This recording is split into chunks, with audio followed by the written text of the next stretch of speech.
কিন্তু ইমানদার সাহাবী বলছেন, চাচা সম্পত্তির হুমকি দিয়ে লাভ নাই, এটা আমি আপনাকে আপোষে দিয়ে দিলাম, আর কি চান বলেন।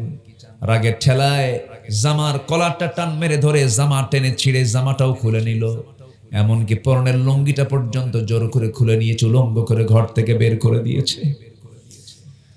সেই সাহাবী উলঙ্গ দেহ নিয়ে মার দরজার কাছে গিয়ে নক করে বলছে, মা দরজা খুলো, কিন্তু আমার দিকে তাকাইও না মা। তুমি কি জানো মা, দিন গ্রহণ করার কারণে আমার চাচাটা শুধু আমার সম্পত্তি নয়, আমার লুঙ্গিটা পর্যন্ত খুলে নিয়েছে। আমার নবীজি বললেন, ও আমার সাহাবীরা, এমনও তোমাদের পূর্বে ইমানদার দুনিয়া থেকে বিদায় নিয়েছেন, যাদের মাথা থেকে চিরুনি দিয়া মাথা থেকে চামড়াগুলো টেনে টেনে পা পর্যন্ত নিয়ে আসা হয়েছে, তবুও তার ঈমান থেকে এক চুল পরিমাণ নড়ে নাই। এই সাহাবী মাকে বলছেন, মা একটা কাপড় দিয়ে দাও, কোনো মতো সতরটা ঢেকে ফেলি। কোনো মতো সতরটা ঢাকলেন, ছোট্ট একটা কাপড় তিনি দিয়ে ছোট্ট কাপড় দিয়ে কাপড়টা দেহটা ঢাকলেন, সতরটা ঢাকলেন। এরপরে বলছেন, মা এই পৃথিবীর কোন দরবার আমার তো ভালো লাগে না, নবীজির দরবার ছাড়া মা থাকো। নবীজির দরবারের দিকে রওনা দিলাম। ওই সাহাবীর বাড়ি হলো মক্কা এবং মদিনার ঠিক মাঝ বরাবর তার বাড়ি। রওনা দিয়েছেন রাতের আধারে। আরবের দেশে বছরে 1 থেকে 2 মাস পর্যন্ত প্রচন্ড শীত হয়, যে শীত আমার দেশে হয় না, এত হাড় কাঁপানো শীত। সেই প্রচন্ড শীতের ভিতরে শুধুমাত্র সতরের কাপড়টা নিয়ে রওনা দিয়েছেন, নগ্ন দেহে, গায়ে কোনো কাপড় চোপড় নাই। সারা রাত হেঁটে হেঁটে চলে গেছেন মদিনা পর্যন্ত। নবীজির দরজার সামনে গিয়ে দরজায় নক করেছেন। নবীজি দরজা খুলে দেখেন থরথর করে কাঁপতেছে এক যুবক, পরনে এক টুকরো কাপড় ছাড়া কোনো কাপড় তার দেহে নাই। নবীজি দেরি করলেন না, তৎক্ষণাৎ ঘরের মধ্যে ঢুকলেন। 2টা জুব্বা, আমার নবীর ব্যবহৃত 2টা জুব্বা নিয়া তার সামনে দাঁড় হয়ে বলছেন, যুবক তোমার পরিচয় পরে শুনবো, আগে তুমি তোমার এই গায়ে এই জামাটা পরো। জামা পরাইয়া দিলেন। এরপরে বলছেন, যুবক তোমার পরিচয়টা কি বলো।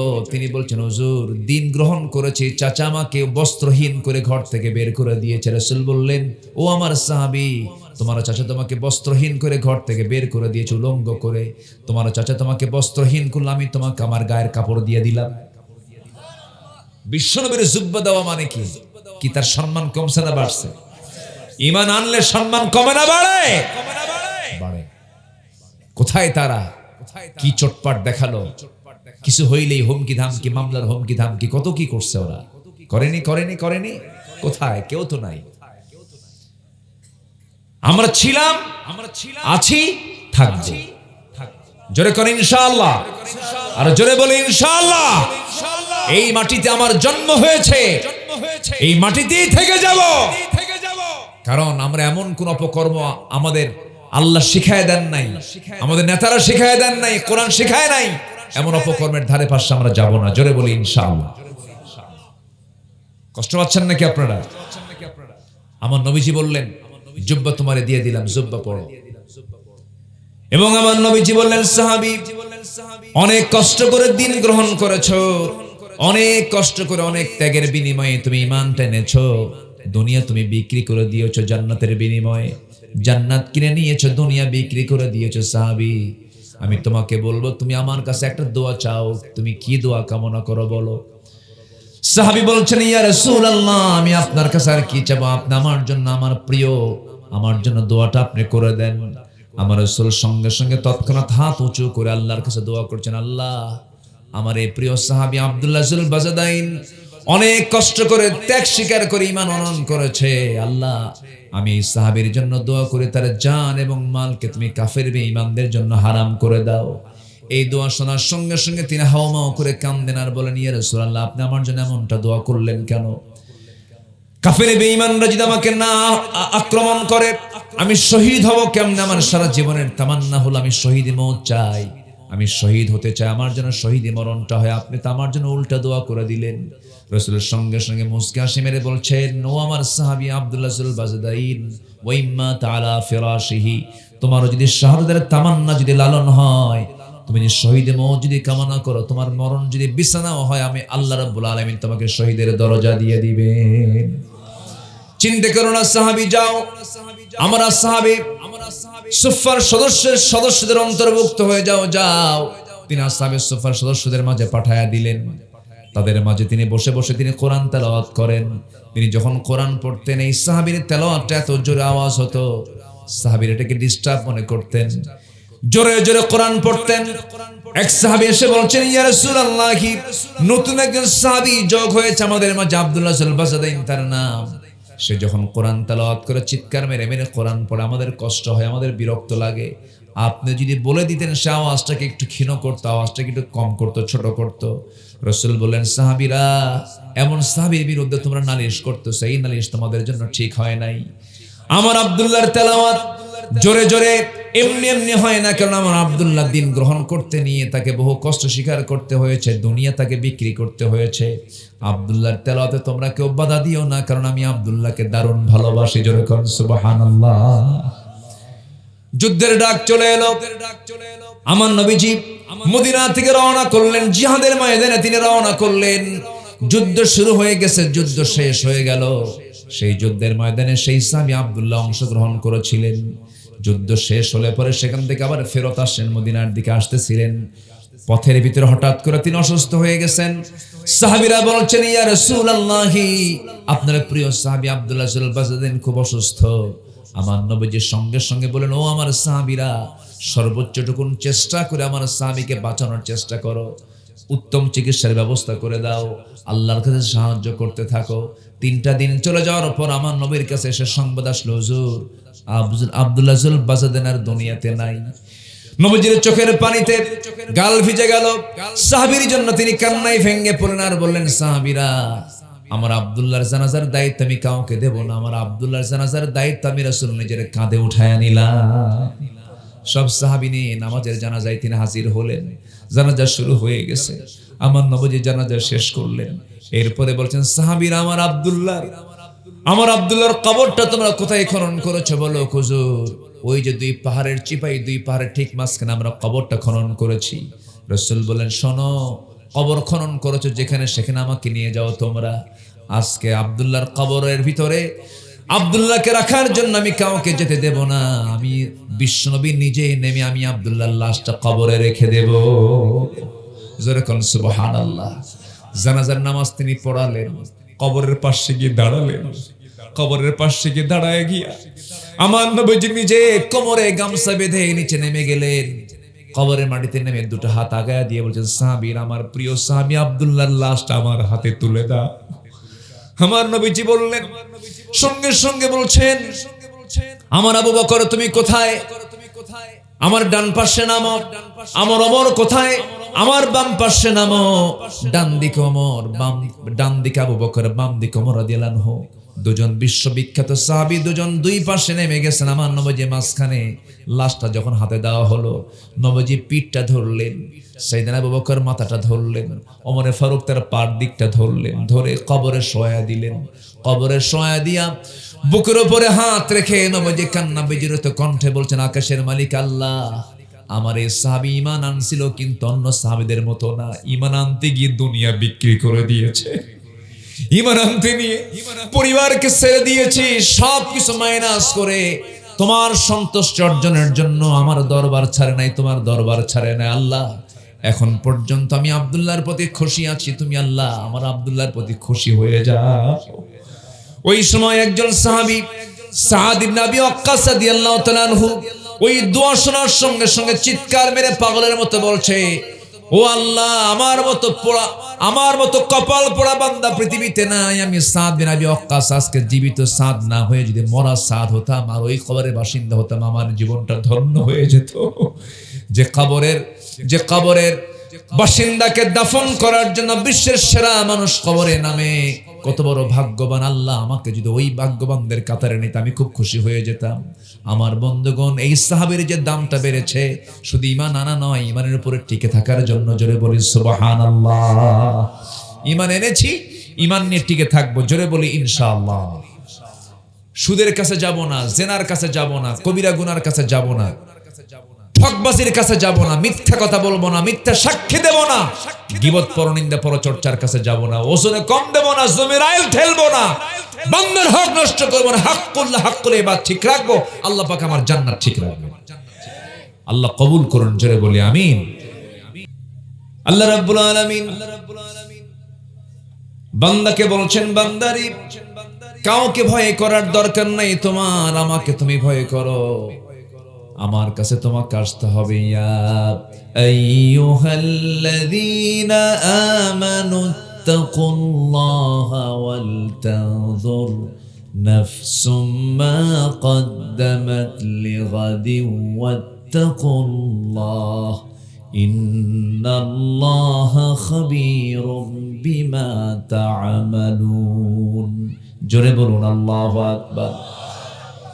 এই আয়াতটার ভিতরে আল্লাহ রাব্বুল আলামিন এত দরদ মাখা ভাষা দিয়ে বান্দাকে ডাক দিয়ে বলছেন, বান্দা আমারে ভয় করো এবং লক্ষ্য করে দেখো তো আগামী দিনের জন্য তুমি কি জমা করলা, আগামী দিনের জন্য তুমি কি প্রস্তুত করলে, এবং আমাকেই ভয় করো, এবং তুমি যা কিছু করো সবকিছুর খবর কেউ না জানলেও সবার আগে জানেন তিনি আমার কে, সব তিনি জানেন। ভাইরে, সে আখিরাত সামনে পড়ে আছে। দুনিয়া তো পার হয়ে যাবে, দুনিয়া ফকিরের পার হয়, রাজার পার হয়, ফকিরের পার হয়, ধনীর পার হয়, গরিবের পার হয়, সবার পার হয়। এইভাবেই চলে যাবে, দুনিয়া শেষ হবে। কিন্তু দুনিয়ার শেষ থাকলেও আখিরাতের কি শেষ আছে? আসতে বলবেন, আখিরাতের কি শেষ আছে? যার শুরু আছে শেষ নাই, সেই দিনটা পড়ে আছে সামনে। এজন্য আমাদের দুনিয়া সাজানো দরকার না আখিরাত সাজানো দরকার? দুনিয়ার দরকার নাই, বিয়ে শাদী করবেন না। এই আস্তে আস্তে কয়, এখন সবাই চুপ হয়ে গেছে। কি বিয়ে শাদী করবেন না? সংসার করবেন না? তাহলে দুনিয়ার দরকার আছে। কতটুকু দরকার? যতটুকু প্রয়োজন ততটুকু দরকার।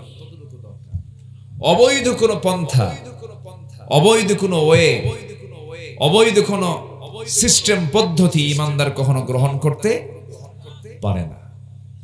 সম্মানিত ভাইয়েরা, আখিরাত লাগবে, দুনিয়াও লাগবে। একটা দোয়া আছে, যে দোয়াটা আল্লাহ পাক আমার রাসূলকে শিখিয়ে দিয়েছেন। যারা পারেন, খুব কমন একটা আয়াত, কমন একটা দোয়া, সবাই পারবেন। আমার সঙ্গে একটু সুন্দর করে পড়ার চেষ্টা করেন।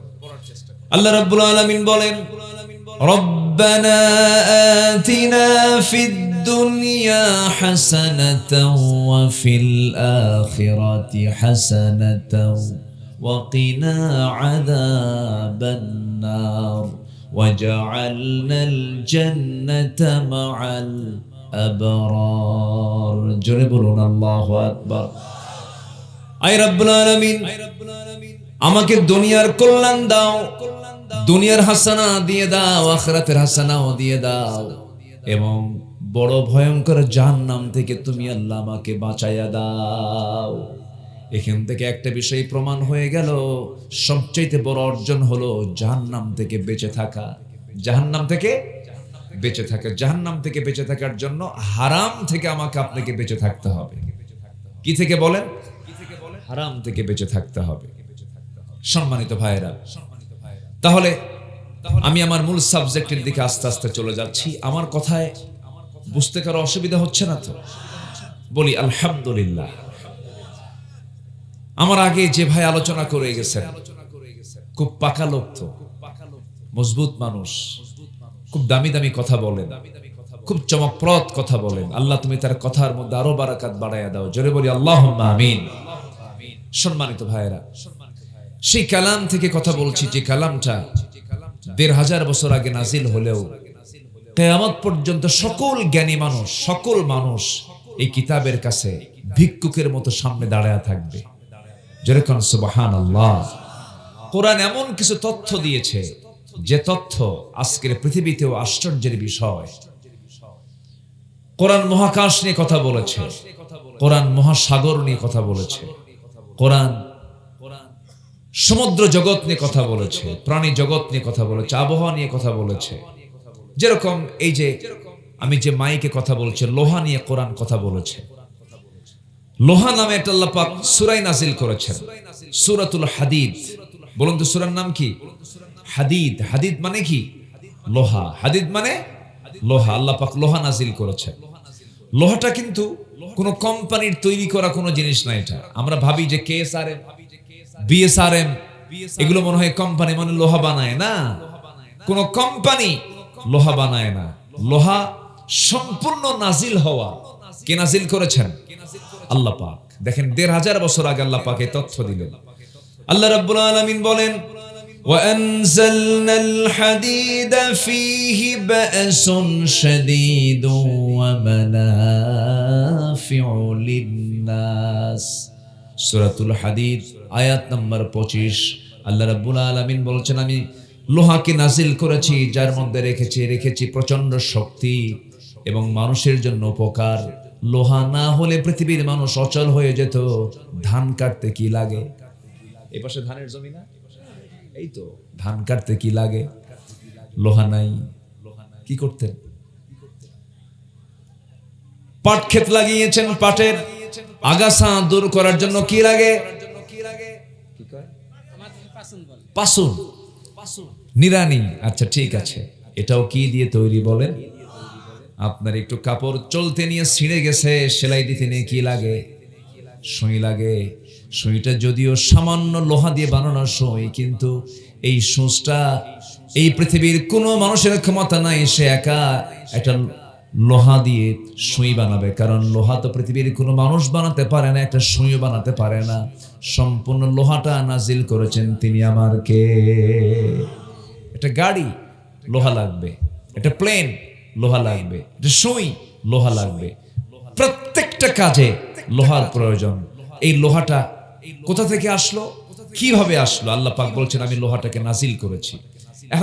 এখন আধুনিক মডার্ন সায়েন্স বলছে লোহার সৃষ্টি পৃথিবীতে নয়, লোহা এসেছে বহির জগৎ থেকে, আকাশ থেকে।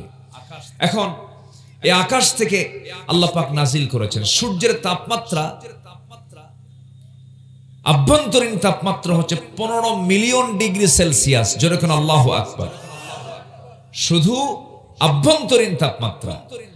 সূর্যের পৃষ্ঠে অর্থাৎ ফটোস্ফিয়ারের তাপমাত্রা হচ্ছে 5.5 থেকে 6,000 degree Celsius.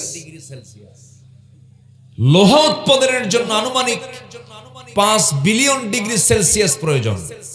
5 billion degree Celsius. আমরা এখানে বসে আছি মাত্র 20 থেকে 25, 26 ডিগ্রি সেলসিয়াস তাপমাত্রায়। লোহা বানাতে লাগবে হলো 5 মিলিয়ন না বিলিয়ন ডিগ্রি সেলসিয়াস তাপমাত্রা লাগবে। পৃথিবীর কোথাও আছে লোহা তৈরি করা সম্ভব? বিজ্ঞান বলছে এটা মনে হয় বিজ্ঞানের ধারণা কোন সুপারনোভার বিস্ফোরণ থেকে এই লোহার আগমন হতে পারে। আল্লাহু আকবার বলে, জোরে বলি আল্লাহু আকবার। ওয়ানজালনাল হাদিদ, আল্লাহ বলছেন আমি লোহাকে নাজিল করেছি। নাজিল মানে কি? নিচ থেকে ওঠা না উপর থেকে নামা? উপর থেকে নামাকে নাজিল বলা হয়, অবতরণ। আল্লাহ পাক মহাশূন্য থেকে এই লোহাটা দুনিয়ার বাসীর জন্য পাঠিয়ে দিয়েছেন। সুবহানাল্লাহ বলা যাবে না? সম্পূর্ণ অবদান কার? আসতে বলবেন না কার? আমরা কি একটা চাউল বানাতে পেরেছি? আমরা কি একটা সরিষার দানা বানাতে পেরেছি? কার অবদান? আল্লাহর অবদান। আমি কি জমি লাগা, আমি কি আবাদ করি না আল্লাহ আবাদ করেন? চাষ করেন কে? উত্তম চাষী কে? আল্লাহই চাষ করেন, আমি তো শুধু লাগায় দিয়ে আসি।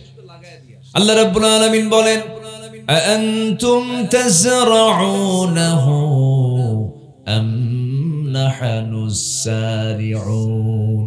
তুমি তো চাষ করো না, উত্তম চাষী আমি আল্লাহ রাব্বুল আলামিন, আমি নিজে চাষ করি। তোমার জমিনে পানির প্রয়োজন। বর্ষাকালে আমন জমিতে ধান লাগিয়েছো, বৃষ্টির প্রয়োজন, আমি বৃষ্টির সরবরাহ করি। বঙ্গোপসাগরের পানি থেকে ফিল্টারিং করে সুপেয় পানি, লবণটাকে সাগরের মধ্যে রেখে দিয়া সুন্দর করে মিঠা পানি বঙ্গোপসাগর থেকে তুলে নিয়া সেই সাতবাড়িয়ার তোমার ধুলাই মলিন জমিনটাকে আমি আল্লাহ সেখান থেকে উঠিয়ে পানি চক্র আকারে এই জায়গায় নিয়ে এসে তোমার ধুলাই মলিন জমিনটাকে আমি সুন্দর করে ভিজায় দেই। যেরকম সুবহানাল্লাহ। পদ্ধতিকার, আসতে বলবেন না, পদ্ধতিকার। এবং এই পানি আল্লাহ রাব্বুল আলামিন নাজিল করেন, পরিমাণ মতো নাজিল করেন। পরিমাণের বাইরে নাযিল করেন না।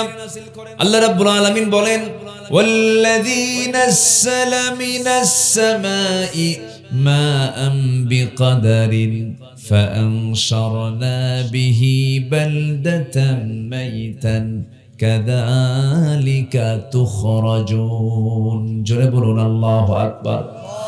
তিনি আসমান থেকে পরিমিত পানি নাযিল করেন বিকাদারিন। যারা আলেম ওলামা আছেন, বিকাদারিন মানে হলো পরিমিত ভাবে আল্লাহ পাক পানি নাযিল করেন এবং ধুলাই মলিন জমিনটাকে তিনি সঞ্জীবিত করেন। বিকাদারিনের ব্যাখ্যা আজকে বিজ্ঞান প্রমাণ করছে।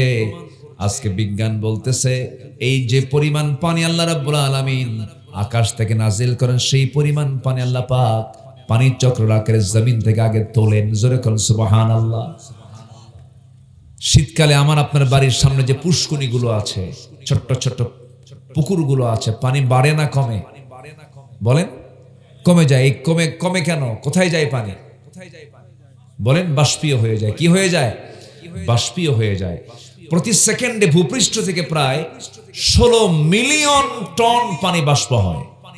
16 মিলিয়ন টন। এটার বছর এটার পরিমাণ দাঁড়ায় হলো 513 ট্রিলিয়ন টনে। জোরে কেন আল্লাহু আকবার। কে করেন এটা? আসতে বলবেন না, কে করেন? আচ্ছা, পানি যে বাষ্পীয় হয় কোন মেশিন কি দেখা যায়? আমরা দেখতে পাই? দেখতে পাই। এটাও দেখা যায় না। আবার বঙ্গোপসাগর থেকে যে আল্লাহ পাক পানিটা তোলেন, লবণটা যে ফিল্টারিং করেন, লবণটা যে রেখে দেন, এখানেও মেশিন আছে না নাই? সেই মেশিনকে আমরা দেখতে পাই না। কে করেন? আসতে বলবেন না, কে করেন? আল্লাহ করেন। আল্লাহ বলছেন বান্দা সব তো আমিই চালাই, কিন্তু জমিন চালাতে আমার আইন বাদ দিস কেন? আমি আকাশ চালাই, আমি জমিন চালাই, আমি সমুদ্র চালাই, তুই তোর জীবন চালাতে নিয়ে আমার আইন বাদ দিস কেন? সূর্য যদি আল্লাহর আইনে চলে, চন্দ্র যদি আল্লাহর আইনে চলে, সমুদ্র যদি আল্লাহর আইনে চলে, বাতাস যদি আমার আল্লাহর আইনে চলে, আমার মাথা থেকে পা পর্যন্ত সব যদি আমার আল্লাহর আইনে চলে, আল্লাহর বিধান মতো চলে, আমরা দুনিয়া চালাতে নিয়েও কারো আইন মানব না। আমরা আল্লাহর আইন কি মানব? ঠিক কিনা বলেন? আমার জন্মভূমি, আমার মাতৃভূমি 56,000 বর্গ মাইলের সোনার বাংলাদেশে আজ 54 বছর, 71 থেকে 2025 সাল বহু সরকার আসা যাওয়া করেছেন। সব সরকার যদিও মুসলিম নামধারী ছিলেন, মুসলিম পরিবারের তারা ছিলেন, কিন্তু ইসলাম দিয়ে তারা রাষ্ট্র পরিচালনা করেন। অতএব আমরা দেখেছি কেউ চালিয়েছে এই দেশ শাসন করেছে, কেউ চালিয়েছে 16 বছর, কেউ চালিয়েছে 25 বছর, কেউ চালিয়েছে 9 বছর, কেয়ারটেকার গভর্নমেন্টরা কয়েক বছর। সব দেখা শেষ। আগামীর দেশ আমরা দেখতে চাই কোরআনের দেশ।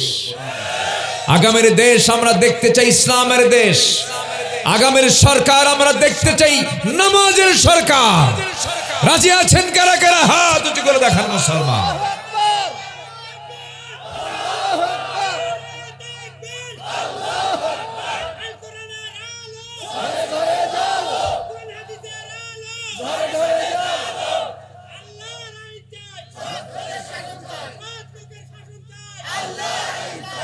আল্লাহ কবুল করুন।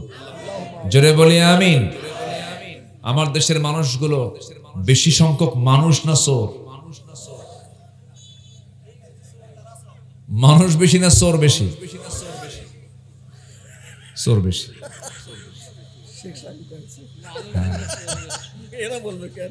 জি সম্মানিত ভাইয়েরা, কি আওয়াজ হয় এখানে? ফ্যানটা বন্ধ। আপনার মোবাইল মনে হয় চলতেছে নাকি? হ্যাঁ হ্যাঁ হ্যাঁ জি। সম্মানিত ভাইয়েরা, আমার দিকে তাকান। তাহলে আমার দেশে চোরই বেশি না? তবে চোর বেশি হতো না যদি অসৎ নেতৃত্ব যদি আমার দেশে না থাকতো। চিন্তা করা যায়, চুরি করার তো একটা মাত্রা আছে। দেশের সম্পদগুলো দেশে রাখ, তাও আমরা ভাবতাম না চুরি করছিস, যা তাও দেশে রাখছে। ওরা তো নাই, টাকা পয়সাও নাই, দেশকে ফাঁকা করে সব নিয়ে চলে গেছে। সম্মানিত বন্ধুগণ, দেশের টাকা যারা বাইরে পাচার করে ওদের ফাঁসি হওয়া দরকার। আসতে বলবেন না, জোরে বলুন ঠিক কিনা। ওদের ফাঁসি হওয়া দরকার। কিসের মহাব্বত দেশের প্রতি? দেশের প্রতি বিচুল পরিমাণ কোন মহাব্বত তাদের মধ্যে কোনোদিন ছিল না। মুক্তিযুদ্ধ ছিল তাদের ব্যবসা। এই নামটা তাদের ছিল কি? ব্যবসা। আর একটা ফ্যামিলি মনে করতে মুক্তিযুদ্ধ আমার পৈতৃক সম্পত্তি। কি আমার কথা কি বুঝতেছেন আপনারা? বুঝতেছেন? আমি ৭১কে কেন স্বীকার করব না? অবশ্য অবদান আছে, জাতির অবদান আছে। জুলুম থেকে বাঁচার জন্য তারা সংগ্রাম করেছেন, দেশের জন্য তারা ত্যাগ স্বীকার করেছেন। অবশ্যই আমরা তাদেরকে সম্মান করি। কিন্তু এই যে ২৪শে অগাস্টে যে জীবনগুলো দিল, এই জীবনের তো দাম নাই মনে হয়। আসতে বলেন, দাম আছে না নাই? ৭১ তো ৫৪ বছর আগের কথা। এই যে তাজা প্রাণগুলো চলে গেল, এগুলোর জীবনের দাম নাই? প্রত্যেকটা খুনের চূড়ান্ত শাস্তি বাংলার জমিন আমরা দেখতে চাই, দেখতে চাই আমরা।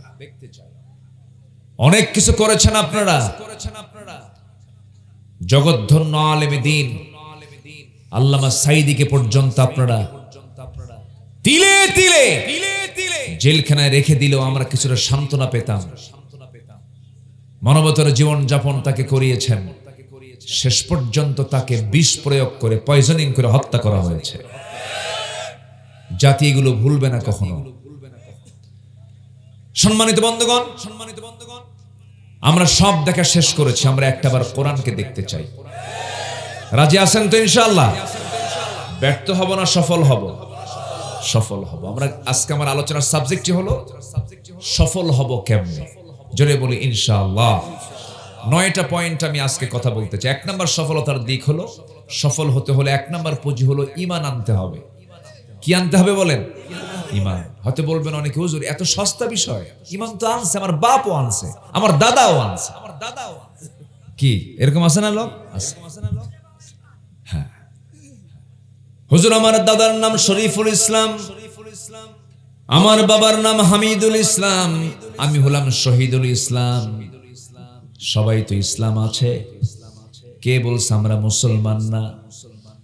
আমার বন্ধুগণ, আমার দেশে বহু লোকের নামই আছে ঈমান আলী, নামাজ পড়ে না, আছে না নাই বলেন? নাম কি বলেন? ঈমান আলী। নাম হলো ফজর আলী, ঘুম থেকে ওঠে হলো সকাল 10টায়। নাম কি রাখছে? ফজর আলী। নাম হলো হিম্মত আলী, সাইকেলের চাকা বাস চলি শীত হয়ে পড়ে। নাম হলো খোকা মিয়া, বয়স হলো ৮০ বছর। কি আছে? খোকা মিয়া। নাম হলো বাদশা মিয়া, ভিক্ষা করে। নাম কি মিয়া? বাদশা মিয়া, ভিক্ষা করে। নাম হলো আতর আলী, গোটা গায়ে গাজার গন্ধ। নাম কি? আতর আলী। নাম দিয়ে তো আল্লাহ রাব্বুল আলামিন বান্দাকে জান্নাত দিবেন না, বংশ দিয়ে জান্নাত দিবেন না। আমরা সবে আদম সন্তান, আমরা সবাই কিন্তু নবীর সন্তান। আমার বাপ কিন্তু নবী ছিলেন, আপনার বাপও নবী ছিলেন, কিন্তু বাপ নবী হয়ে লাভ কি? আমার আল্লাহ তাআলা বলছেন, বংশগত পরিচয় দিয়ে আমি তোমাকে জান্নাত দেব না, সুন্দর চেহারা দেখে আমি তোমাকে জান্নাত দেব না। আল্লাহ রাব্বুল আলামিন বলেন, ইন্না খালাকনাকুম মিন যাকারিন ওয়া উনসা ওয়া জাআলনাকুম শুউবান ওয়া ক্বাবাইলা লিতাআরাফু ইন্না আকরামাকুম ইনদাল্লাহি আতকাকুম। ও মানব মণ্ডলী, এক নর এবং নারী থেকে আমি তোমাকে সৃষ্টি করেছি, বিভিন্ন বংশে বংশে ভাগ করে দিয়েছি, বিভিন্ন ভাষা দিয়েছি, যেন তোমরা লিতাআরাফু, যেন তোমরা একে অপরকে চিনতে পারো। এমনকি চেহারার মধ্যে আল্লাহ রাব্বুল আলামিন অঞ্চল ভিত্তিক কিছু চেহারার মধ্যে আল্লাহ রাব্বুল আলামিন পাসওয়ার্ড দিয়ে দিয়েছেন। চায়না যাবেন সবার চেহারা একরকম সাইজের, ঠিক কিনা? এক সাইজ, চোখ ছোট ছোট, নাকটা মোচা, মানে কি এরা কি সব চায়না? আমার দেশের মানুষগুলো কত সুন্দর, আবার জাপানের মানুষগুলো সুন্দর। পৃথিবীর কোন সৃষ্টি অসুন্দর নয়, সব সুন্দর মানুষ, সব আদম সন্তান। আল্লাহ বলছেন কিন্তু আমি চেহারাকে কেন কম বেশি করে দিলাম, যেন তোমরা চিনতে পারো এটা অমুক গ্রুপ, এটা চায়না, এটা জাপান, এটা আমেরিকান, এটা ইরান, এটা ইরাক, এটা সৌদি। আমার দেশের মানুষের দেখেন সবার ভাষা কিন্তু একরকম নয়। এটাও পাবনা জেলা, আবার ওইদিকে সুজানগরও পাবনা জেলার ভিতরে। ভাঙ্গুরার ভাষা আর সুজানগরের ভাষা কি একরকম না ভিন্ন রকম? আবার চলে যান সুজানগরের ওই পারে রাজবাড়ী চলে যান, গোলন্দ চলে যান, ভাষাটা আরেক রকম। কুষ্টের দিকে যাবেন ভাষাটা আরেক রকম পাবেন। আবার এই দিকে আপনি চলে যাবেন সিরাজগঞ্জের দিকে, ভাষাটা আরেক রকম পাবেন। আবার বগুড়ার দিকে যাবেন, সেখানে ভাষাটা আবার উল্টা পাবেন, আরেক রকম পাবেন। রংপুরে যাবেন ভিন্ন রকম পাবেন। অর্থাৎ আল্লাহ তাআলা 10 মাইল অন্তর অন্তর মানুষের ভাষাকে চেঞ্জ করে দিয়ে বুঝাই দিচ্ছেন এটা এই এলাকার মানুষ। ভাঙ্গুড়া, চাটমোহর, নাটোর, লালপুর, এই সমস্ত সবকিছু সেট আপ করে দিয়েছেন তিনি আমার কে। আসতে বলবেন না তিনি কে? আল্লাহ। ভাষা ভিন্ন, কথা ভিন্ন, তারপরে চেহারাও ভিন্ন। এই দেশের সবার মানুষের সব অঞ্চলের চেহারা কিন্তু একরকম না। আমরা গোটা দেশ ঘুরি তো, চেহারা দেখলো টের পাই এটা কোন এলাকার মাল। কথা কি বুঝতেছেন? বোঝা যায়, এটা জানা যায়। আল্লাহু আকবার। অনেকদিন আগে আমার মাহফিল ছিল নোয়াখালী, আজ থেকে আরো 23-24 বছর আগের কথা বলছি। তো নোয়াখালীতে মাহফিল, আমাকে বলা হলো হুজুর আপনি তো গোটা দেশেই ঘোরেন, তা আপনি উত্তরবঙ্গের এমন একটা বাক্য বলবেন যেটা আমরা বুঝবো না। অনেকক্ষণ চিন্তা ফিকির করে উত্তরবঙ্গের গেটওয়ে, বগুড়ার একদম মেইন প্রপারে, বনানী, কলোনি, মাটিডালি, এই অঞ্চলের একটা ভাষা আমি তাকে, একটা বাক্য আমি তাকে বললাম কে রে তুই আলুতে আলু ওয়াক্কালি আলু। কি বুঝতেছেন কি আপনারা?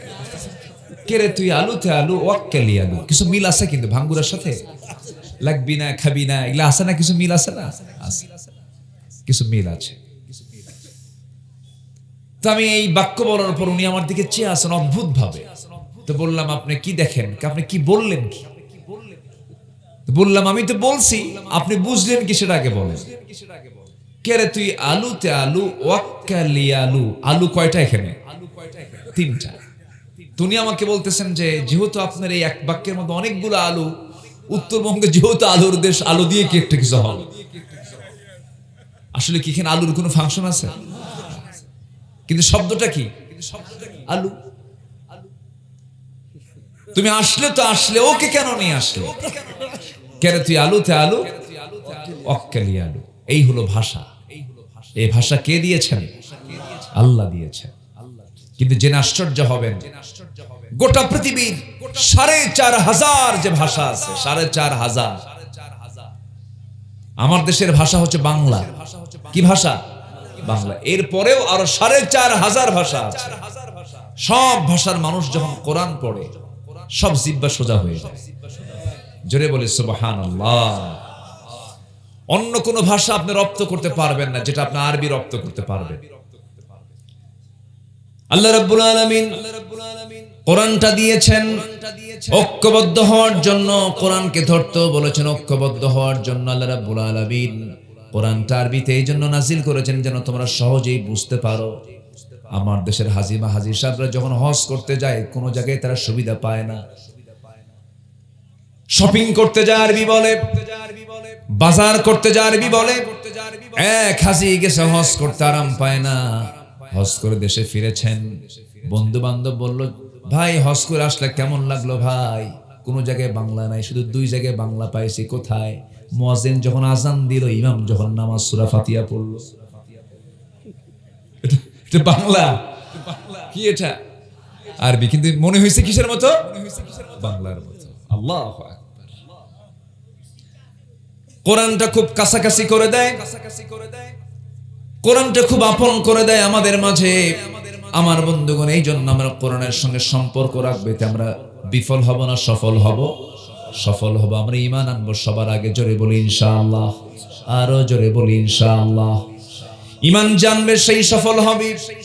আল্লাহ রাব্বুল আলামিন বলেন, ফামান ইয়াকফুর বিত-তাগুতি ওয়া ইউমিন বিল্লাহি ফাকাদ ইসতামসাকা বিল উরওয়াতিল গুসকা লা ইনফিসামা লাহা। জোরে বলুন আল্লাহু আকবার। তাগুতকে যে অস্বীকার করবে এবং ঈমান জানবে, সে কখনো বিফল হবে না, সে লাভবান হয়ে যাবে। আল্লাহ রাব্বুল আলামিন সূরাতুল বুরুজের 11 নম্বর আয়াতে বলছেন, ইন্নাল্লাযীনা আমানু ওয়া আমিলুস সালিহাতি লাহুম জান্নাতুন তাজরি মিন তাহতিহাল আনহার যালিকাল ফাওজুল কাবীর। জোরে বলুন আল্লাহু আকবার। আমি যতগুলো আয়াত বলবো প্রত্যেকটা আয়াতের মধ্যে আপনারা দুটো শব্দ পাবেন, ফাউজুন পাবেন, মুফলিহুন পাবেন, তুফলিহুন পাবেন। মুফলিহুন মানে হলো সফল কাম, ফাউজুন মানে হলো সফলতা। এই দুটো শব্দ প্রত্যেকটা আয়াতে আপনারা পাবেন। আল্লাহ বলছেন, শোনো বান্দা, ঈমান যারা আনবে, নেক আমল যারা করবে, আল্লাহ বলছেন আমি তাদের জন্য পার্মানেন্ট জান্নাত তাদের জন্য বরাদ্দ রেখেছি। জোরে বলি সুবহানাল্লাহ। কি জান্নাত?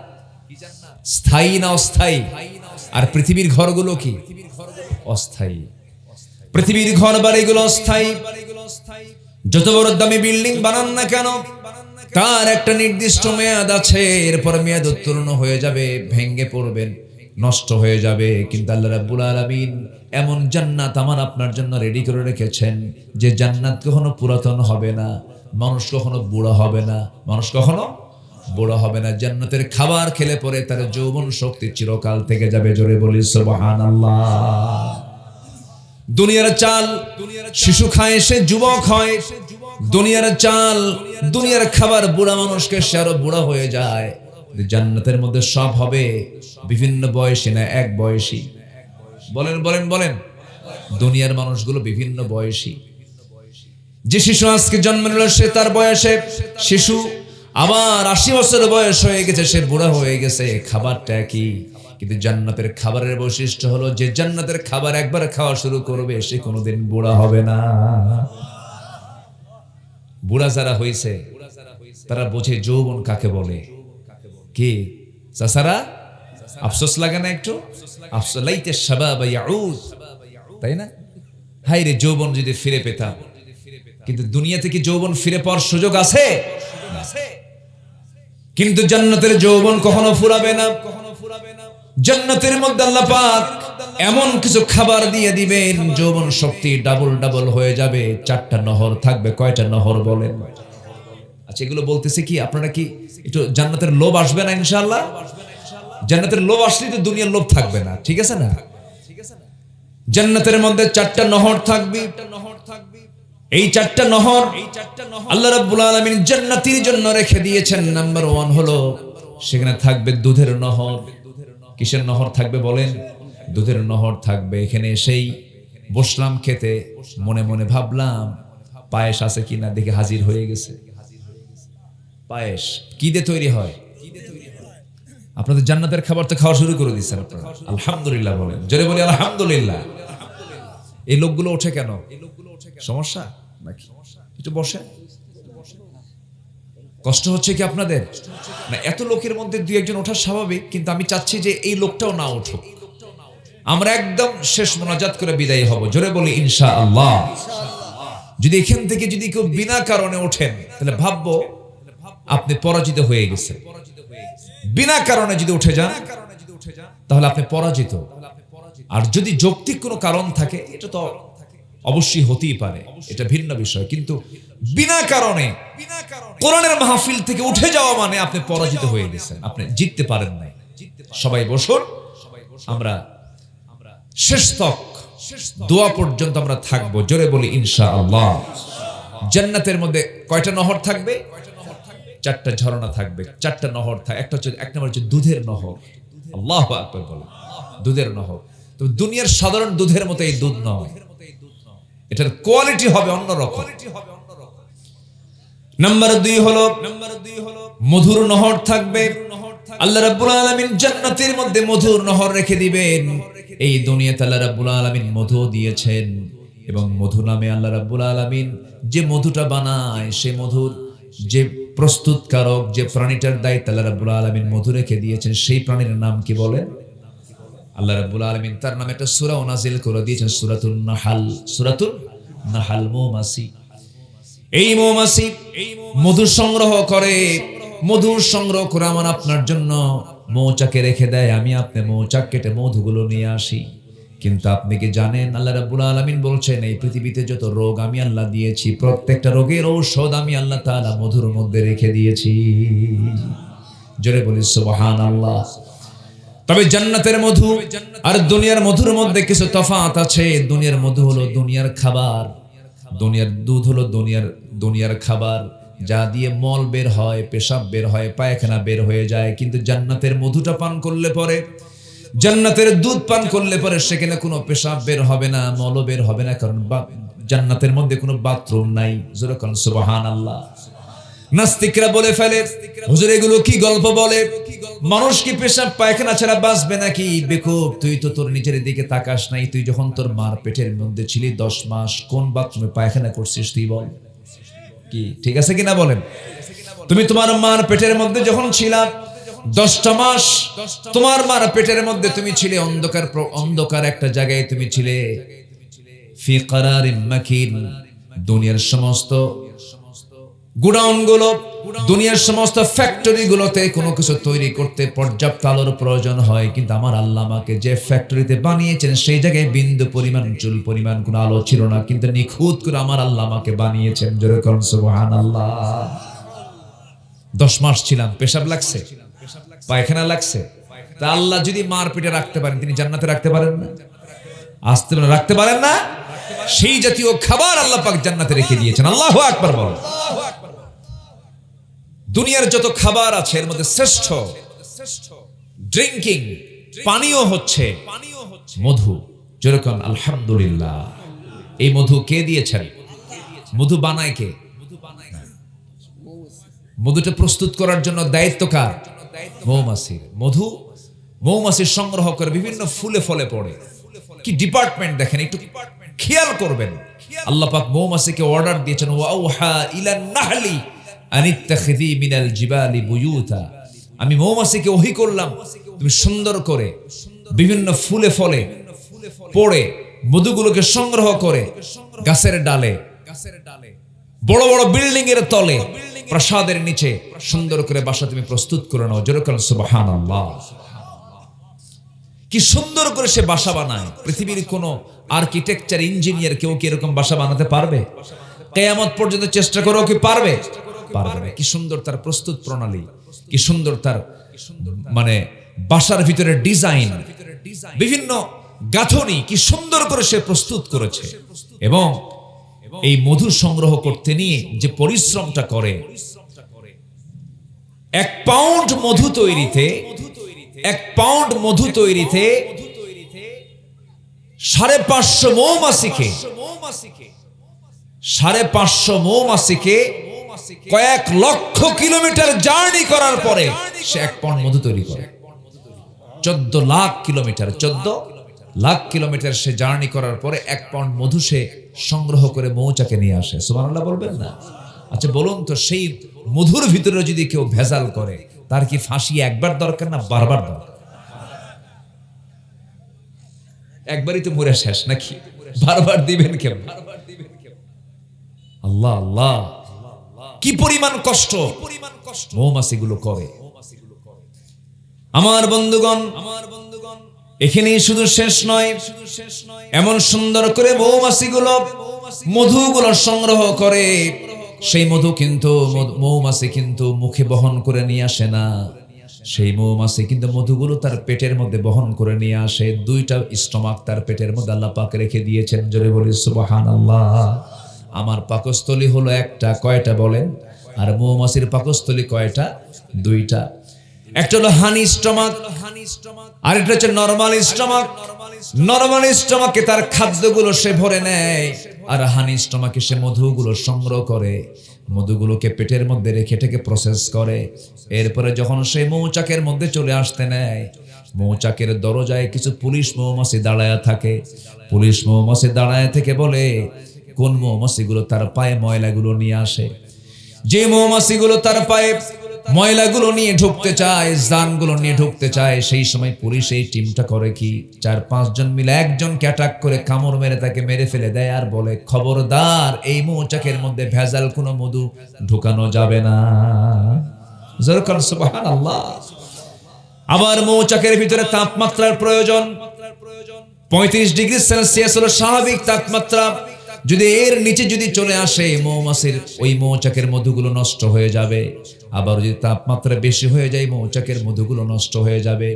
এই জন্য করে কি, যদি তাপমাত্রা যদি 35 ডিগ্রির নিচে চলে আসে তখন সমস্ত মৌচাকের মৌমাছিগুলো তারা তাদের পাখাটা ঝাপটান মারে। তাদের পাখা ঝাপটান মেরে তাপ বৃদ্ধি করার জন্য চেষ্টা করে। তাপ বৃদ্ধি করে 35 ডিগ্রিতে নিয়ে যায়।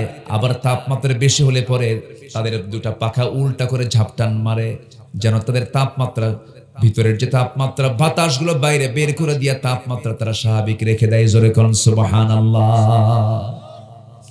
আমার বন্ধুগণ, আল্লাহ রাব্বুল আলামিন বলেছেন বান্দারে আমি মধু তোমাকে দিয়েছি, তুমি সমস্ত রোগের ঔষধ হিসেবে তুমি পান করবে।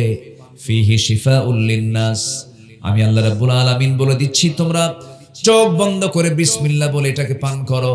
মৃত্যু রোগ ছাড়া সমস্ত রোগের ঔষধ আমি আল্লাহর মধ্যে রেখে দিয়েছি। জোরে বলি সুবহানাল্লাহ। সেই মধু কে দিয়েছেন? আর ভেজাল করলো কে? আচ্ছা, ভেজাল করলো কে? ওষুধও যদি ভেজাল বানায় মানুষ কি সুস্থ হবে? মানুষ সুস্থ হবে? সবকিছুই ঠিক থেকে যাবে, মানুষে ভেজাল হবে না, মানুষ নষ্ট হবে না, সমাজ নষ্ট হবে না, জাতি নষ্ট হবে না। সফল হওয়ার জন্য 1 নাম্বার কাজ হলো আমাকে আপনাকে সলিড ঈমান আনতে হবে। আল্লাহ রাব্বুল আলামিন বলছেন 1 নাম্বার তুমি ঈমান আনো, তুমি সফল হবে। কি হবে বলেন? সফল হয়ে যাবে। সাথে আরেকটা কাজ হলো নেক আমল তোমাকে করতে হবে, ভালো আমলগুলো তোমাকে করতে হবে। রাস্তায় যখন চলবে রাস্তার হক আদায় করবে, বাড়িতে যখন থাকবে বাড়ির হক আদায় করবে, যে জায়গায় থাকবে তুমি আল্লাহর হক তুমি আদায় করার চেষ্টা করো, আল্লাহর বিধানগুলো মেনে চলার চেষ্টা করবে, নেক আমল করবে। আপনি কি জানেন রাস্তায় চলতে নিয়ে একটা খোয়া দেখেছেন, একটা কষ্টদায়ক বস্তু আপনি দেখেছেন, সেই খোয়াটা আপনি রাস্তা থেকে সরায় দিলেন, এটাও আপনার জান্নাতের কারণ হয়ে যেতে পারে। একটা লোক আপনার সঙ্গে কথা বলতেছি, আপনি মিষ্টি ভাষায় সুন্দর মুস্কি হাসি মেরে তার সঙ্গে কথা বললেন, এটা আপনার জন্য জান্নাতের কারণ হতে পারে, এটাও যেন আপনার জন্য সদকা হতে পারে। এই জন্য নেক আমলগুলো আমরা করবো। 1 নম্বর হলো আমরা ঈমান আনবো, নেক আমল করবো। আমার আপনার জন্য সফলতা দিবেন কে বলেন? আসতে বলেন সফলতা দিবেন কে? কিন্তু ঈমান আনা কিন্তু সহজ, ঈমানের উপরে টিকে থাকা কিন্তু সহজ নয়। ঈমান আনা যায়, ঈমান টিকে রাখা সহজ নয়।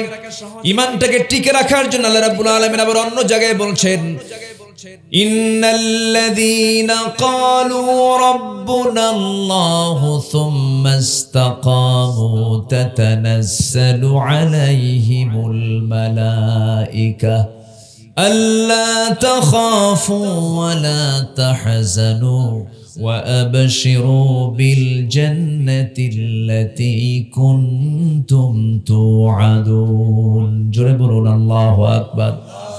আল্লাহ রাব্বুল আলামিন বলেন নিঃসন্দেহে যারা বলবে আমার রব আল্লাহ এবং এই কথার উপরে যারা টিকে থাকবে, আল্লাহ রাব্বুল আলামিন বলছেন আমি তাদের জন্য জান্নাতের ওয়াদা করলাম।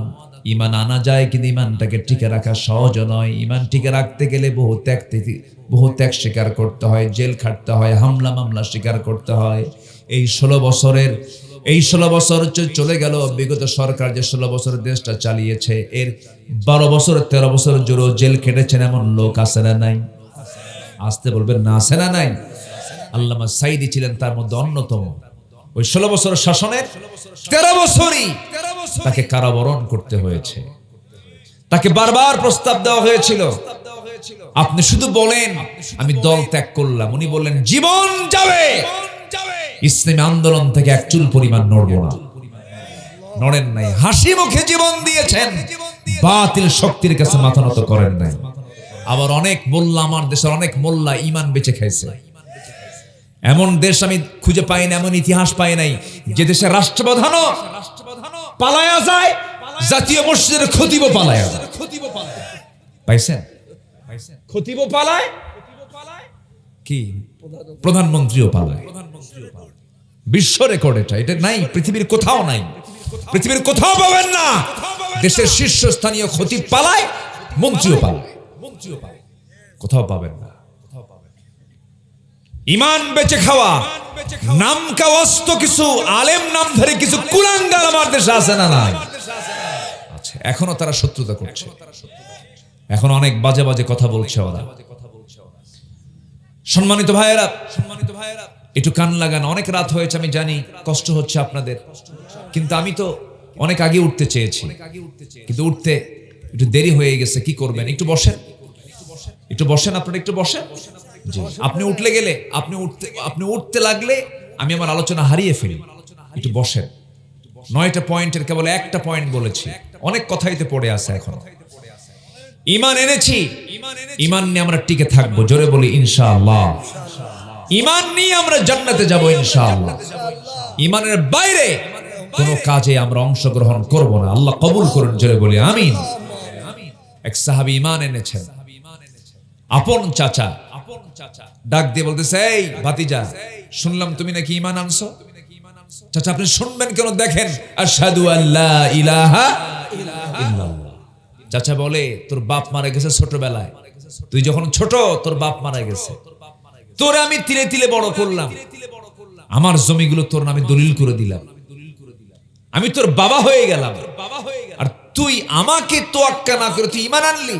তুই কি জানিস কি হতে পারে এটার ফলাফল? চাচা বলেন, কি ফলাফল হবে? সমস্ত সম্পত্তি আমি তোর থেকে জোর করে নেব। উনি মুস্কি হাসি মেরে বলেন, চাচা জোর করে নিতে হবে না, আমি আপনাকে আপোষে দিয়ে দিলাম, যা। জোরে কোন সুবহানাল্লাহ। হুমকি দিয়েছে সম্পত্তির, কিন্তু ইমানদার সাহাবী বলছেন, চাচা সম্পত্তির হুমকি দিয়ে লাভ নাই, এটা আমি আপনাকে আপোষে দিয়ে দিলাম। আর কি চান বলেন? রাগের ঠেলায় জামার কলারটা টান মেরে ধরে জামা টেনে ছিঁড়ে জামাটাও খুলে নিল, এমনকি পরনের লুঙ্গিটা পর্যন্ত জোর করে খুলে নিয়েছে, উলঙ্গ করে ঘর থেকে বের করে দিয়েছে। সেই সাহাবী উলঙ্গ দেহ নিয়ে মার দরজার কাছে গিয়ে নক করে বলছে, মা দরজা খুলো, কিন্তু আমার দিকে তাকাইও না মা। তুমি কি জানো মা, দিন গ্রহণ করার কারণে আমার চাচাটা শুধু আমার সম্পত্তি নয়, আমার লুঙ্গিটা পর্যন্ত খুলে নিয়েছে। আমার নবীজি বললেন, ও আমার সাহাবীরা, এমনও তোমাদের পূর্বে ইমানদার দুনিয়া থেকে বিদায় নিয়েছেন, যাদের মাথা থেকে চিরুনি দিয়া মাথা থেকে চামড়াগুলো টেনে টেনে পা পর্যন্ত নিয়ে আসা হয়েছে, তবুও তারা ঈমান থেকে এক চুল পরিমাণ নড়ে নাই।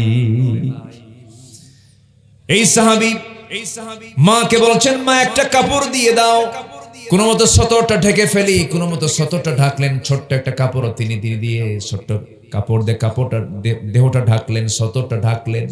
এরপরে বলছেন, মা এই পৃথিবীর কোন দরবার আমার তো ভালো লাগে না, নবীজির দরবার ছাড়া, মা থাকো। নবীজির দরবারের দিকে রওনা দিলাম। ওই সাহাবীর বাড়ি হলো মক্কা এবং মদিনার ঠিক মাঝ বরাবর তার বাড়ি। রওনা দিয়েছেন রাতের আধারে। আরবের দেশে বছরে 1 থেকে 2 মাস পর্যন্ত প্রচন্ড শীত হয়, যে শীত আমার দেশে হয় না, এত হাড় কাঁপানো শীত। সেই প্রচন্ড শীতের ভিতরে শুধুমাত্র সতরের কাপড়টা নিয়ে রওনা দিয়েছেন, নগ্ন দেহে, গায়ে কোনো কাপড় চোপড় নাই। সারা রাত হেঁটে হেঁটে চলে গেছেন মদিনা পর্যন্ত। নবীজির দরজার সামনে গিয়ে দরজায় নক করেছেন। নবীজি দরজা খুলে দেখেন থরথর করে কাঁপতেছে এক যুবক, পরনে এক টুকরো কাপড় ছাড়া কোনো কাপড় তার দেহে নাই। নবীজি দেরি করলেন না, তৎক্ষণাৎ ঘরের মধ্যে ঢুকলেন। 2টা জুব্বা, আমার নবীর ব্যবহৃত 2টা জুব্বা নিয়া তার সামনে দাঁড় হয়ে বলছেন, যুবক তোমার পরিচয় পড়ো, শুনবো, আগে তুমি তোমার এই গায়ে এই জামাটা পড়ো। জামা পড়ায়া দিলেন। এরপরে বলছেন, যুবক তোমার পরিচয়টা কি বলো?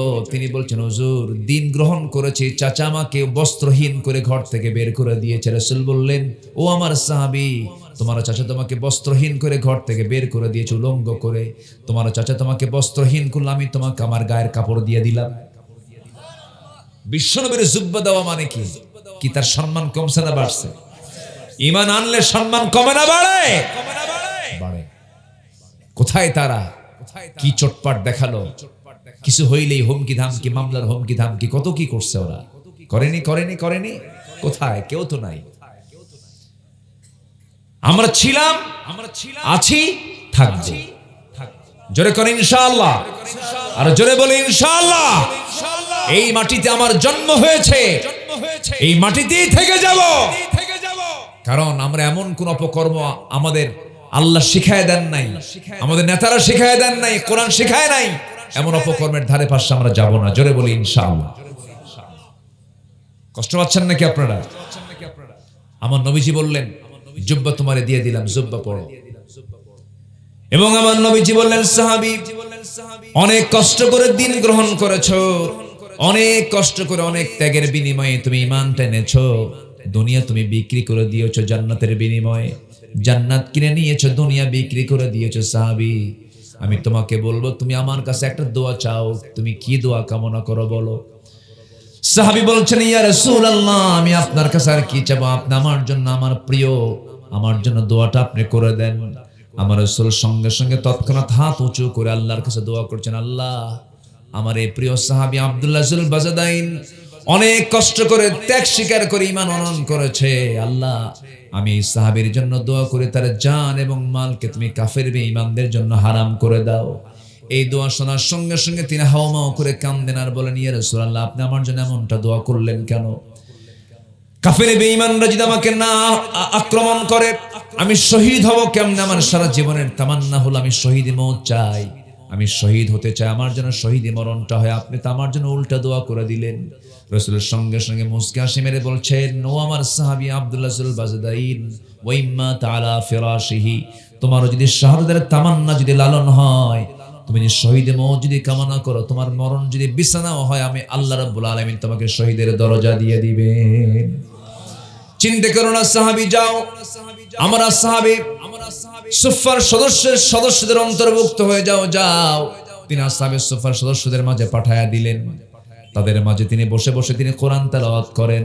তিনি যখন কোরআন পড়তেন, এই সাহাবীর তেলাওয়াতটা এত জোরে আওয়াজ হতো, সাহাবীরা এটাকে ডিস্টার্ব মনে করতেন, জোরে জোরে কোরআন পড়তেন। এক সাহাবী এসে বলছেন, ইয়া রাসূলুল্লাহ, নতুন একজন সাহাবী যোগ হয়েছে আমাদের মাঝে, আব্দুল্লাহ যুল বাজদাইন তার নাম। সে যখন কোরআন তেলাওয়াত করে চিৎকার মেরে মেরে কোরআন পড়ে, আমাদের কষ্ট হয়, আমাদের বিরক্ত লাগে। আপনি যদি বলে দিতেন সে আওয়াজটাকে একটু ক্ষীণ করতো, আওয়াজটাকে একটু কম করতো, ছোট করতো। রাসূল বললেন, সাহাবীরা, এমন সাহাবীর বিরুদ্ধে তোমরা নালিশ করতেছো, এই নালিশ তোমাদের জন্য ঠিক হয় নাই।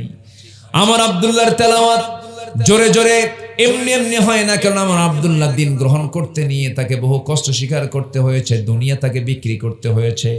আব্দুল্লাহর তেলাওয়াতে তোমরা কেউ বাধা দিও না, কারণ আমি আব্দুল্লাহকে দারুণ ভালোবাসি। জোরে কোন সুবহানাল্লাহ। যুদ্ধের ডাক চলে এলো। আমার নবীজি মদিনা থেকে রওনা করলেন, জিহাদের ময়দানে তিনি রওনা করলেন। যুদ্ধ শুরু হয়ে গেছে, যুদ্ধ শেষ হয়ে গেল। সেই যুদ্ধের ময়দানে সেই সাহাবী আব্দুল্লাহ অংশগ্রহণ করেছিলেন। যুদ্ধ শেষ হলে পরে সেখান থেকে আবার ফেরত আসেন, মদিনার দিকে আসতেছিলেন। পথের ভিতরে হঠাৎ করে তিনি অসুস্থ হয়ে গেছেন। সাহাবীরা বলছেন, ইয়া রাসূলুল্লাহ, আপনার প্রিয় সাহাবী আব্দুল্লাহ যুল বাজদাইন খুব অসুস্থ। আমার নবীজির সঙ্গে সঙ্গে বলেন, ও আমার সাহাবীরা, সর্বোচ্চটুকুন চেষ্টা করে আমার সাহাবীকে বাঁচানোর চেষ্টা করো, উত্তম চিকিৎসার ব্যবস্থা করে দাও, আল্লাহর কাছে সাহায্য করতে থাকো। 3টা দিন চলে যাওয়ার পর আমার নবীর কাছে এসে সংবাদ আসলো, হুজুর, আব্দুল্লাহ যুল বাজদাইন আর দুনিয়াতে নাই। নবীজির চোখের পানিতে গাল ভিজে গেল।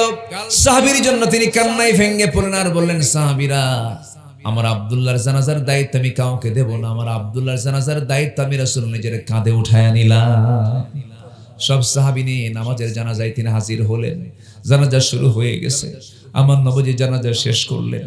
এরপরে বলছেন, সাহাবীরা, আমার আব্দুল্লাহর কবরটা তোমরা কোথায় খনন করেছো বলো? হুজুর, ওই যে 2 পাহাড়ের চিপাই, 2 পাহাড়ের ঠিক মাঝখানে আমরা কবরটা খনন করেছি। রাসূল বলেন, শোনো, কবর খনন করেছো যেখানে, সেখানে আমাকে নিয়ে যাও তোমরা। আজকে আব্দুল্লাহর কবরের ভিতরে আব্দুল্লাহকে রাখার জন্য আমি কাউকে যেতে দেব না। আমি বিশ্বনবী নিজে নেমে আমি আব্দুল্লাহর লাশটা কবরে রেখে দেব। জোরে কোন সুবহানাল্লাহ। জানাজার নামাজ তিনি পড়ালেন, কবরের পাশে গিয়ে দাঁড়ালেন। কবরের পাশে গিয়ে দাঁড়ায় গিয়া আমার নবীজি নিজে কোমরে গামছা বেঁধে নিচে নেমে গেলেন। কবরের মাটিতে নেমে দুটো হাত আগায়া দিয়ে বলছেন, সাহাবীর আমার প্রিয় সাহাবী আব্দুল্লাহর লাশটা আমার হাতে তুলে দাও। আমার নবীজি বললেন, সঙ্গে সঙ্গে বলছেন, আমার আবু বকর তুমি কোথায়? আমার ডান পাশে নামো। আমার ওমর কোথায়? আমার বাম পাশে নামো। ডান দিকে ওমর, ডান দিকে আবু বকর, বাম দিকে ওমর রাদিয়াল্লাহু আনহু। দুজন বিশ্ববিখ্যাত সাহাবী, দুজন দুই পাশে নেমে গেছেন। আমার নবীজি মাঝখানে। লাশটা যখন হাতে দেওয়া হলো, নবীজি পিঠটা ধরলেন, সাইয়েদনা আবু বকর মাথাটা ধরলেন, ওমরে ফারুক তার পার দিকটা ধরলেন, ধরে কবরে শোয়া দিলেন। কবরে শোয়া দিয়া বুকের উপরে হাত রেখে নবীজি কান্না বিজড়িত কণ্ঠে বলছেন, আকাশের মালিক আল্লাহ, আমার এই সাহাবী ঈমান আনছিল কিন্তু অন্য সাহাবীদের মতো না, ঈমান আনতে গিয়ে দুনিয়া বিক্রি করে দিয়েছে। ঈমান আনতে নিয়ে পরিবারকে ছেড়ে দিয়েছি, সবকিছু মাইনাস করে তোমার সন্তুষ্টি অর্জনের জন্য আমার দরবার ছাড়ে নাই, তোমার দরবার ছাড়ে নাই। আল্লাহ, এখন পর্যন্ত আমি আব্দুল্লাহর প্রতি খুশি আছি, তুমি আল্লাহ আমার আব্দুল্লাহর প্রতি খুশি হয়ে যাও। ওই সময় একজন সাহাবী সাদ ইবনে আবি ওয়াক্কাস রাদিয়াল্লাহু তাআলা আনহু ওই দোয়া শোনার সঙ্গে সঙ্গে চিৎকার মেরে পাগলের মতো বলছে, ও আল্লাহ, আমার মতো কপাল পোড়া বান্দা পৃথিবীতে নাই। আমি সাদ বিন আবি ওয়াক্কাস আজকে জীবিত সাদ না হয়ে যদি মরা সাদ হতাম আর ওই কবরের বাসিন্দা হতাম, আমার জীবনটা ধন্য হয়ে যেত। যে কবরের বাসিন্দাকে দাফন করার জন্য বিশ্বের সেরা মানুষ কবরে নামে, কত বড় ভাগ্যবান। আল্লাহ, আমাকে যদি ওই ভাগ্যবানদের কাতারে নিতে আমি খুব খুশি হয়ে যেতাম। আমার বন্ধুগণ, এই সাহাবীর যে দামটা বেড়েছে, শুধু ঈমান আনা নয়, ঈমানের উপরে টিকে থাকার জন্য। জোরে বলি সুবহানাল্লাহ। ঈমান এনেছি, ঈমান নিয়ে টিকে থাকবো। জোরে বলি ইনশাআল্লাহ। সুদের কাছে যাব না, জেনার কাছে যাব না, কবিরা গুনার কাছে যাব না, ঠকবাজির কাছে যাব না, মিথ্যা কথা বলবো না, মিথ্যা সাক্ষী দেব না, গীবত পরনিন্দা পরচর্চার কাছে যাব না, ওজনে কম দেব না, জমির আইল ঠেলবো না, বান্দার হক নষ্ট করবো না, হক করলে এবার ঠিক রাখবো। আল্লাহ পাক আমার জান্নাত ঠিক রাখবে। আল্লাহ কবুল করুন। জোরে বলি আমিন। মাহফিলে কি মায়েরা আসছে?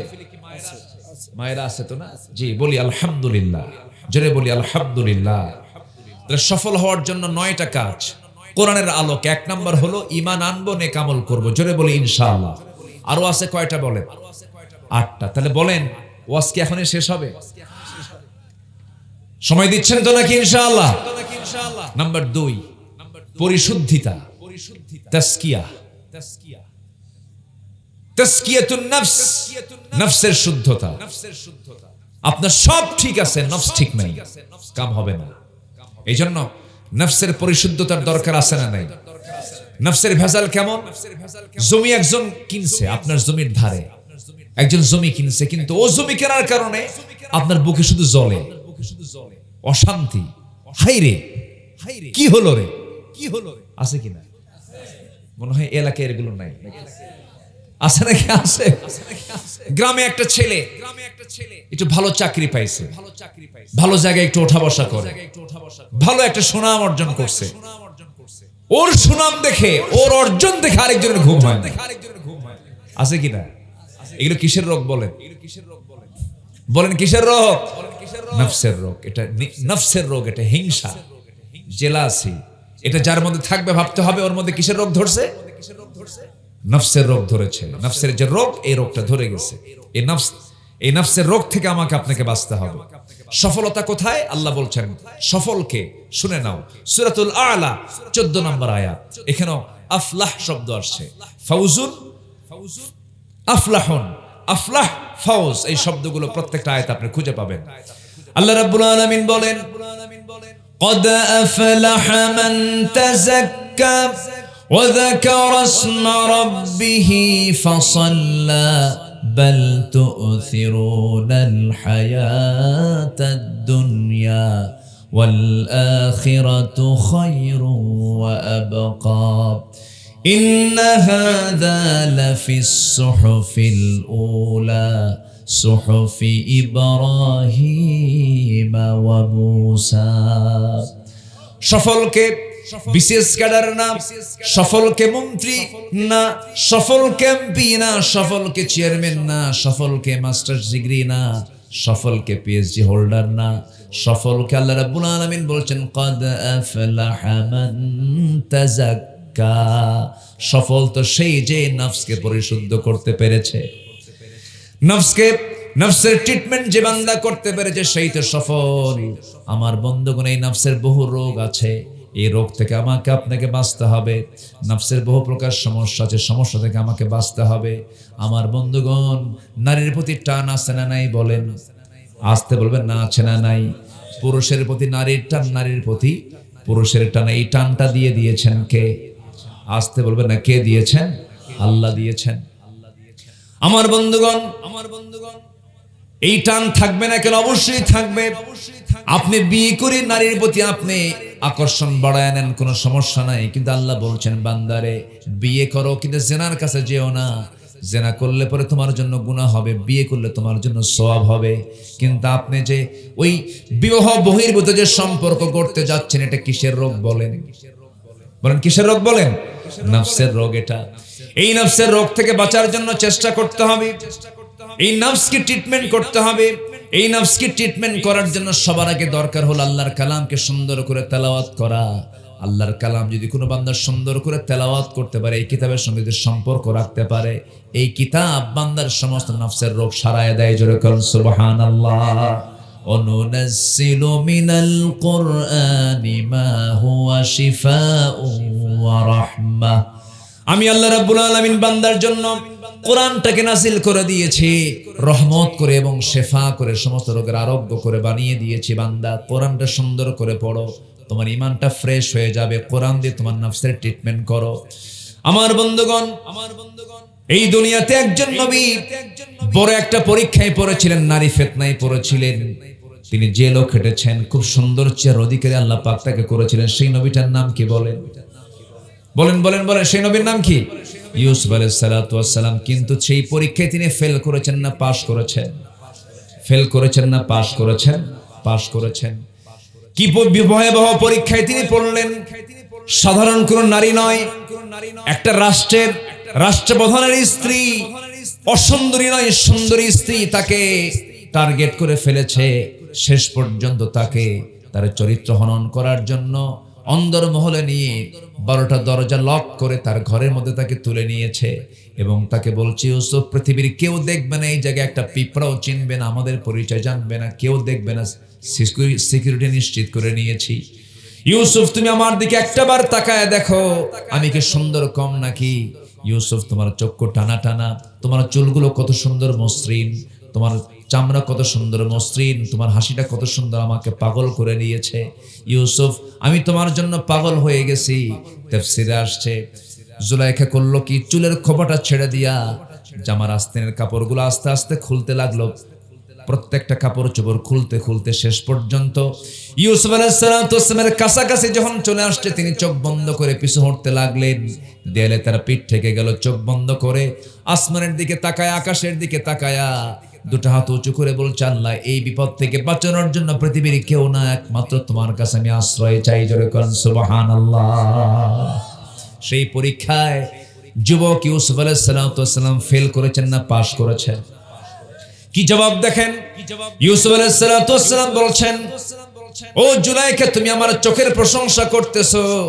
এই চোখ একদিন জাহান্নাম দিয়ে, আগুন দিয়ে এই চোখের সৌন্দর্য নষ্ট হয়ে যাবে। চামড়াগুলো জাহান্নামের চিরুনি দিয়ে টেনে টেনে সব খুলে ফেলা হবে।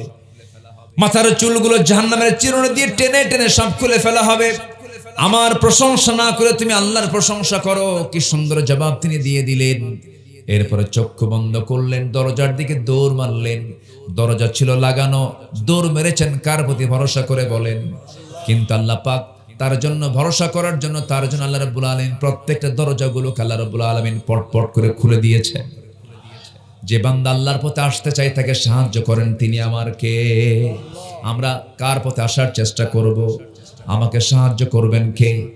এই জন্য যুবকরা আজকের দুনিয়াতে, বিশেষ করে যুব সমাজ যাদের বলবো, যুব সমাজকে বলবো, তোমার ঈমানকে মজবুত রাখার জন্য কয়েকটা জিনিস থেকে তোমাকে দূরে থাকতে হবে। নাম্বার 1 হলো সময়কে নষ্ট করা যাবে না। নাম্বার 2 হলো তোমার সময়কে নষ্ট করে নারীর পেছনে, অবাধ যৌনাচারের পেছনে সময়কে নষ্ট করার কোনো সুযোগ তুমি দিবা না। তোমার যৌবনের দাম দিয়েছেন আল্লাহ রাব্বুল আলামিন নিজে। আল্লাহ বলছেন যে ব্যক্তি যৌবন কালে আমার ইবাদত করবে আমি তাকে আর শাজিমের ছায়ায় তাকে আমি জায়গা করে দেব। জোরে করুন সুবহানাল্লাহ। তোমাকে ডাকবে, আলিয়া ডাকবে, জুলাইখা ডাকবে, তোমাকে নার্গিস, সুইটি, বিউটি, সম্পা, চম্পা ডাকবে, তুমি বলবে ইন্নী আখাফুল্লাহ, আমি আল্লাহকে ভয় করি। তোমার জান্নাত সাইয়েদনা ইউসুফের সঙ্গে জান্নাতে হয়ে যাবে। আজকের সমাজে এই ফিতনা কম না বেশি? আসতে বলেন, ফিতনা কম না বেশি? এই ফিতনা থেকে তোমাকে বাঁচতে হবে। তোমার ক্যারিয়ার গঠন করতে হবে, তোমার চরিত্র গঠন করতে হবে। আরেকটা বিষয় সেটা হলো, আমরা এমন দেশে বসবাস করি যার প্রতিবেশী রাষ্ট্র এই দেশের যুব সমাজকে ধ্বংস করার জন্য মাদক দ্রব্যগুলোকে অ্যাভেলেবেল করে দিয়েছে। যুব সমাজ আজকে ইয়াবাসক্ত, যুব সমাজ আজকে মাদকাসক্ত। যুবকরা, মাদক থেকে তোমাকে দূরে থাকতে হবে, অবাধ মেলামেশা, মাদক থেকে দূরে থাকতে হবে এবং অসৎ নেতৃত্বের দাফন করতে হবে। অসৎ কোন নেতৃত্ব মানা যাবে না। যে নেতা তোমার হাতে অস্ত্র তুলে দেয়, যে নেতা তোমার হাতে নারী তুলে দেয়, ওই সমস্ত নেতার মুখে জুতা মারো, জুতা মারো, জুতা মারো। এরা শেষ করে দিয়েছে যুব সমাজকে, এরা শেষ করে দিয়েছে।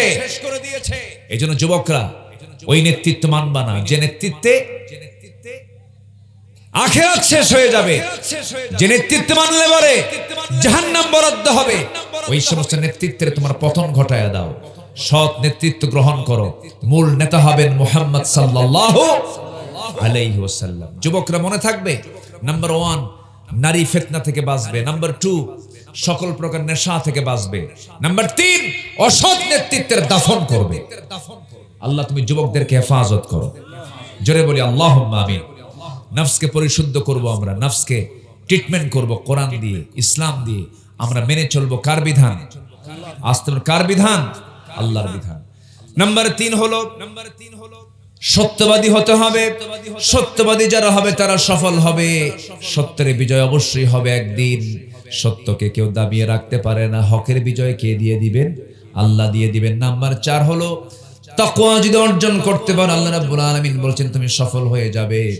মাইয়ুতিইল্লাহা ওয়া রাসূলাহু ওয়া ইয়াখশাল্লাহা ওয়া ইয়াত্তাকিহি ফাউলাইকা হুমুল ফাইজুন। জোরে বলি আল্লাহু আকবার।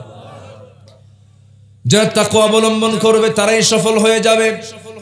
যারা আনুগত্য করবে আল্লাহর এবং রাসূলের তারা সফল হয়ে যাবে। নাম্বার 5 হলো যারা ধৈর্যশীল হবে তারা সফল হয়ে যাবে। নাম্বার 6 হলো আনুগত্য করবে যারা আল্লাহ এবং রাসূলের তারা সফল হয়ে যাবে। ওয়া মাইয়ুতিইল্লাহা ওয়া রাসূলাহু ফাকাদ ফাযা ফাওজান আযীমা। জোরে বলুন আল্লাহু আকবার। নাম্বার 7 হলো সৎ কাজের যারা আদেশ দেবে, অসৎ কাজের যারা বাধা দেবে তারা সফল হয়ে যাবে। যারা পারেন ঠোঁট মিলিয়ে বলুন ওয়াল তাকুম মিনকুম উম্মাতুন ইয়াদউনা ইলাল খায়রি ওয়া ইয়া'মুরুনা বিল মা'রুফি ওয়া ইয়ানহাউনা আনিল মুনকার ওয়া উলাইকা হুমুল মুফলিহুন। সূরা আলে ইমরান আয়াত নাম্বার 104। আল্লাহ বলছেন তোমাদের মধ্যে এমন একটা দল থাকা দরকার যে দলটা মানুষকে সৎ কাজের আদেশ দেবে, অসৎ কাজের বাধা প্রদান করবে এবং তারা আল্লাহর ভাষায় তারাই হবে সফল কাম। জোরে বলি সুবহানাল্লাহ। সফল হওয়ার জন্য 7 নাম্বার পয়েন্ট চলে গেল। নাম্বার 8 হলো তওবা করব আমরা কার কাছে? আজ তো তওবা করব কার কাছে? যে বান্দা তওবা করে তার প্রতি আমার আল্লাহ বেশি খুশি হয়ে যান। বান্দা ভুল করে আল্লাহর কাছে মাফ চা, আল্লাহ পাক দারুণ খুশি হয়ে যান।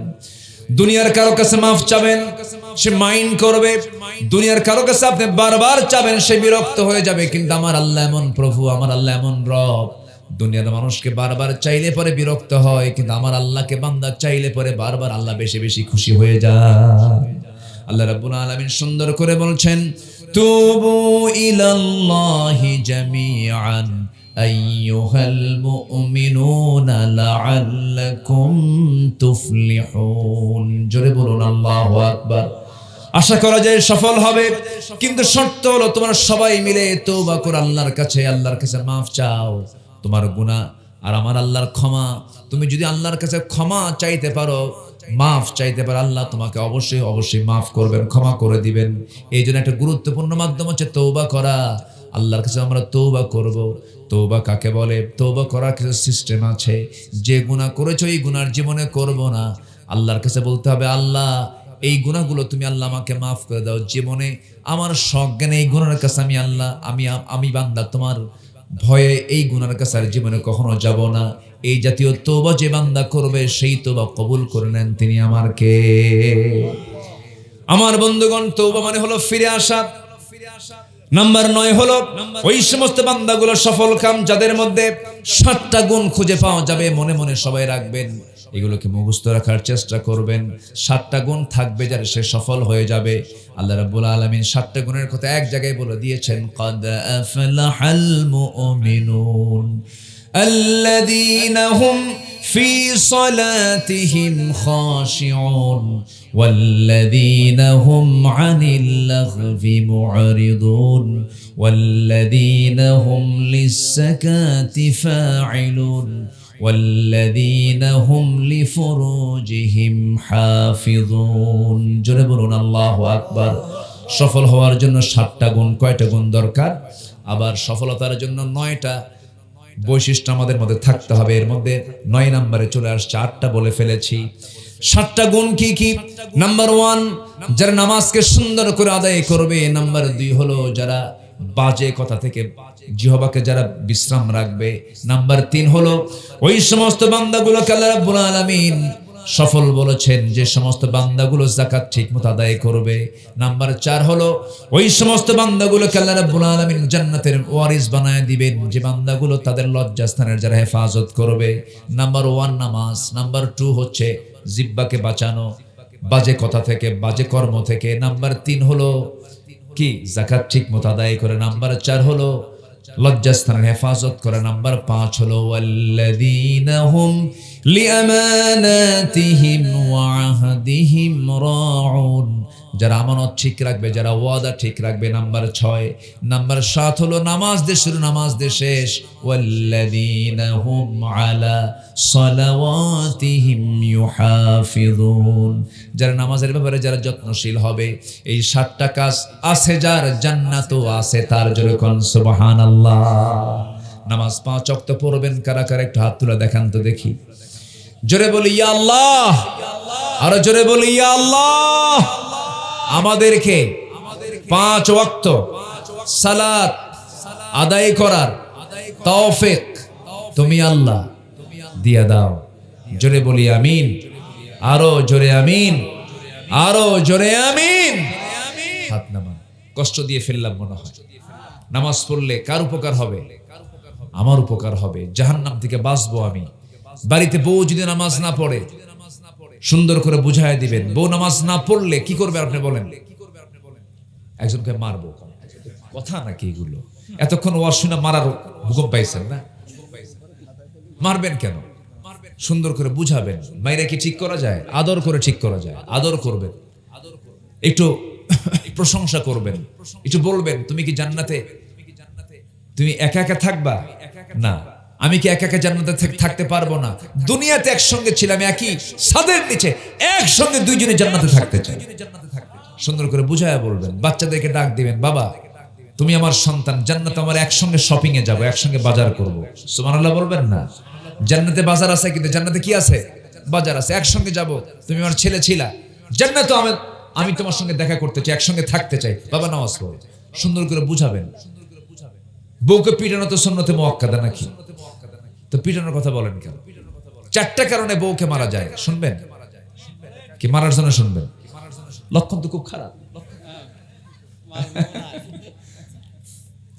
4টা কারণে স্বামী তার স্ত্রীকে শাসন করতে পারবে যদি নামাজ না পড়ে। 1 নাম্বার কি না পড়ে? নামাজ না পড়ে। নাম্বার 2 হলো রমজান মাসের যদি রোজা না রাখে। নাম্বার 3 হলো যদি স্বামীর আনুগত্য, যদি বৈধ আনুগত্য যদি না করে।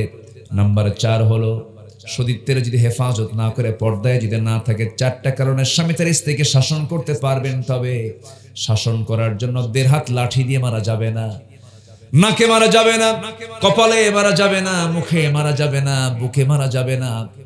মারবেন কই? মারার জায়গায় তো শেষ। চান্সে ছিলেন, মারার কোনো কায়দা নাই। মারতে গেলে 1.5 হাত লাঠি লাগবে না, 1.5 হাত লাঠি দিয়ে মারলে হবে না। পকেটে থাকা একটা মেসওয়াক আপনি বের করতে পারেন, মেসওয়াকের 9 ইঞ্চির মেসওয়াক। এই 9 ইঞ্চি মেসওয়াক নিয়ে আপনি যখন আপনার স্ত্রীকে শাসন করতে যাবেন, এই দৃশ্য কোন আদম সন্তান দেখলে পরে দেখে কি রাগ করবে না হাসবে? কি দেখে কি বলবে? মারে না, আদর করে, আদর করে। চান্সে ছিলেন, উপায় নাই। আমার মায়েরা খুব খুশি, হুজুর আপনি খুব ভালো। জি।